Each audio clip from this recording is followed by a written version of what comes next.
I wanted to address last week, the week before last, the commission meeting, it was noted that the sheriff's office was not here. It's difficult for us to be everywhere, at every place, at every time, but we had thought through briefings and things that things were pretty well taken care of on jail contracts. When the paper came out, and I won't quote, or I could if you want, it's right here, so there won't be any inaccuracies.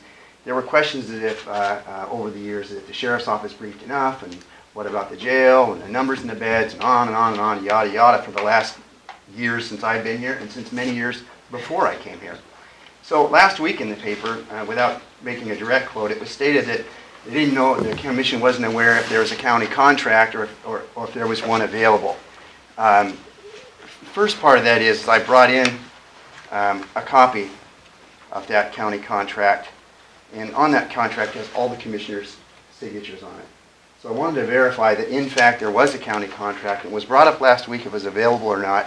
Whether it was available or not, the commission had signed that. Secondly, concerning... Sheriff, can I ask a quick question? Go ahead. We found a contract that terminated at the end of 2016. We couldn't find a contract that went through the year 2017. Okay, I'm going to address that. Thank you. Because it said further in here about 2017. And so when it was mentioned here, and I'm not saying that it was the sheriff's office that said we couldn't produce the copy. It appears it was county staff. So what we did is we went to the county's website and we found the copy of the interlocal agreement for 2017 on your website. So that's where we received it at. So if there's questions on the county contracts being signed or county, nobody knowing about them, I found them, or my staff found them on the county's website, as well as those contracts were signed previously. The next thing I want to address on there, so both that one was signed in the 2017, one should have been available because it was on the county's website, not mine. The next thing, there was a question, there's been these questions on briefing dates and how many briefings and not knowing about the jail. I'm just going to grab the ones that we pulled up on briefing dates off the county website just fairly recently. We briefed on this whole subject on 2/23/15, 4/17/15, at the next regular meeting at 4/13/15, 5/18/15, 6/15/15, 6/22/15, 6/29/15, 7/13/15, 7/20/15, 11/23/15, 5/2/16, and 6/6/16. I can go back to 2004 and pull up the rest of them if they're needed. There shouldn't be any reason to not understand why these contracts and about these. We've briefed and briefed and briefed on them, and when the paper comes out and people start calling me about that, I just wanted to clarify that it wasn't us that didn't have those contracts. The next piece, Sheriff, are you saying we briefed on that subject or just briefed on those dates? these are the briefing items. It says in here for the sheriff's office briefing dates on jail outsourcing contracts. This is your document. So I'm just pulling these up as what they're. So we've sat through all these, and many of us can verify that we were there. The next piece that got brought up in the paper, I kind of understand some of the concern, but others I don't, had to do with the discussion on the jail and the outsourcing and the contract with Lewis County. I have the letter, both the letters from Sheriff Snaza regarding the cost of the jail, and there's always changes in that. I can understand that. However, I thought Sheriff Snaza was pretty clear in the letter that was written that here's the rates and they're going to increase by 5%. So I've got both of those letters and what those things are. And it noted in the paper there were some questions on those things. Well, of course, one was in percentages saying this is the percentage that's going to go up, and the other one was what the current rate was and what it was being raised to. So I wanted to address those items particularly. The next piece that I wanted to go back to, there's been all these arguments about jail holding cells and different things, and I can go back to 2015 at the Criminal Justice Working Team Subcommittee on Jail Facilities Recommendations, Preliminary Reports, and Short-Term Recommendations of how many beds are in the holding cells from back then in 2015 that were measured by an outside source, which is exactly what the Chief Hansen has been bringing up. I'd also like to go back to a document dated December 9th, 2014. As I've heard numerous times that it's because of the jail that our county is out in these big financial things. I'd like to go back and look at that on December 9th, 2014, where a comment was made in there, and this is the Commissioner's budget notice. It says, the increase in staffing will create a bow wave of expenditures that will continue in the future of the budgets of Mason County, resulting in $2.132 million.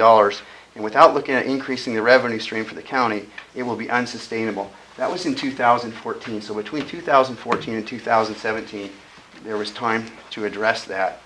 Then I go back to spring of 2014, where a document is written by the Mason County Citizens Task Force for Public Safety on Criminal Justice. And in 2014, it says, the alarming statistics outlined in the problem definition and increasing the need for more resources prompted Mason County Criminal Justice Working Team to request this task force to be formed to evaluate the law and justice service needs of Mason County and to evaluate whether these needs could be met by an increase in county sales tax or other revenue streams. And that goes back to 2014. There's some other documentation in here. Then I pulled up another piece in discussion going back just to show how far back we discussed this just since I've been here. In 2008, the Adult Detention Alternatives to Detention recommendations by Foster and Williams Architects, it goes back and addresses the jails need spaces, and it addresses in 2008 that by 2017 the commission and the county should have planned for a jail that holds at least 210 with a staffing level of 45 to keep up with standards, and that was in 2008. Then going back further to a note from the Mason County Superior Court to 2007, and that was the first year that I arrived here, the recommendation of court was they believe that the current jail facility is its functional maximum security level, unless it's a functional maximum security level jail, should actually be increased in 2000, since 2007. So my concern was last week in the paper when people were keep continuing this, how many beds are in the jail and has it been discussed and all these things. There are documents that go back, I can reel back up from all the way back from 1986, if I'm not correct, somewhere right in there where the judge recommended back then in 86 that we should be moving forward in 86 with increasing the size of the jail because the current jail wasn't big enough. It was just built 4 or 5 years before that. Anyway, last week, for clarification for those that keep calling my office asking about no jail contracts, the jail contracts exist. I've got copies of them. I've got copies of this 2017 addendum from the county's website, and I wanted to clarify that because I'm tired of dealing with this and either the lack of understanding or just merely saying we don't have something that we do. So I've got copies of all those, and we've got copies of jail assessment and space needs that go back to the early 1990s, all the way through all the different reports over the year.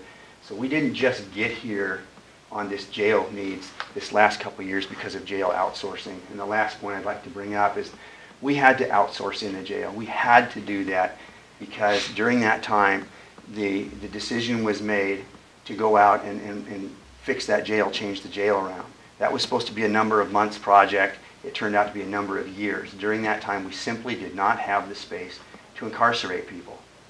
And so we had to go outside. And so when we did that, to say that the sheriff's office, we didn't know what they were doing, the commission signed those contracts, was well aware of what was going on in all these briefings. So I wanted to make that clear to the public, and if you'd like copies of those contracts or all the other documents that we have leading up to that time, we'd be happy to provide them, but I'm sure, in fact, that the needs of Mason County aren't just based on this jail process. Since the jail was open and we were able to bring people back and put the cap on the jail, we haven't gone over the budget because we haven't had to. So that's where we're at, and I wanted to answer those things from the paper. Thank you.